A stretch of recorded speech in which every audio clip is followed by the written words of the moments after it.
Bismillahirrahmanirrahim. Assalamualaikum warahmatullahi taala wabarakatuh dan salam sejahtera. Saya Cikgu Muhammad Rofizam bin Muhammad Zainun, Guru Bimbingan dan Kaunseling sepenuh masa SMK Perwirajaya Rompin Pahang. Baiklah, hari ini saya nak kongsikan dengan anda berkenaan dengan satu inovasi yang Perkhidmatan Bimbingan dan Kaunseling Sekolah jalankan yang bertajuk Heart Touch Counselling, Integrasi M-Wave dan Kobios HRV untuk kesejahteraan emosi murid. Baik, sebenarnya apakah yang kita nak bawakan ini? Apa yang kita lakukan ini adalah memudahkan proses ataupun perkhidmatan bimbingan dan kaunseling kita untuk membantu murid yang dalam keadaan mood emosi yang kurang baik ke arah yang baik. Ada dua komponen penting dalam diri manusia, satu psikologi dan satu fisiologi. Apa itu psikologi? Iaitu melibatkan perasaan, pemikiran, hati. Manakala elemen fisiologi pula adalah melibatkan otot, denyutan nadi dan denyutan jantung. So, kita tahu bahawa kalau ini contohnya jantung manusia ini, so murid kita yang mengalami masalah emosi, ada signal biologi pada jantungnya.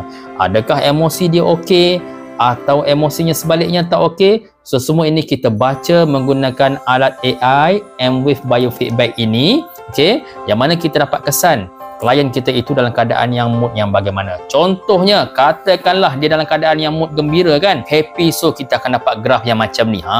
Feeling grateful. So, kita dapat lihat bahawa heart rhythm patterns look like smooth sine wave. Jadi graf jantung dia, kita tengok, oh okey, kalau murid kita datang jumpa dengan kita buat analisis dengan alat AI ini, kita dapat kesan mood dia tak apa elok, sedih, mungkin rasa rendah diri, markah akademik ataupun pencapaian akademik achievement yang masih rendah.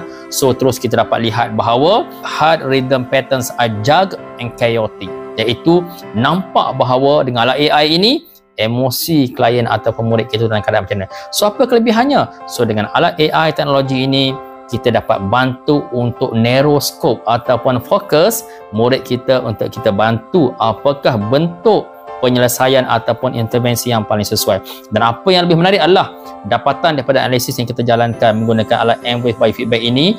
Kita analisis menggunakan Kobios HRV.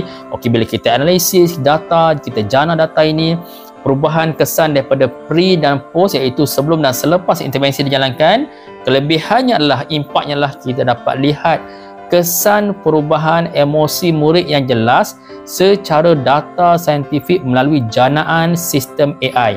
Jadi kita masukkan pada Kobios running sistem ini dengan data dapatan tadi, so akan dapat lihat, oh jadi klien kita pun dapat lihat macam dia kejar markah kan, head count markah akademik kan, sama juga. Jadi murid kita dapat lihat markah emosi dia melalui janaan AI ni, sebelum markah dia macam ni dan selepas melalui intervensi markah dia jadi macam ni pula. Dan kita juga membantu klien untuk mengejar ni markah emosi melalui janaan sistem AI ini, teknologi ini, supaya akhirnya apabila dia dapat markah yang tinggi, markah HRV yang baik, janaan menggunakan Kobios HRV pun cantik, dia punya LF HF ratio-nya cantik, grafnya pun cantik, kita dapat lihat plot-plot yang cantik, maka klien juga akan merasai perubahan dalam hati. So, perubahan positif yang berlaku selepas intervensi dan juga sebelum intervensi, perubahan itu bukan hanya klien dapat rasa, klien kita dapat lihat data secara saintifik ini.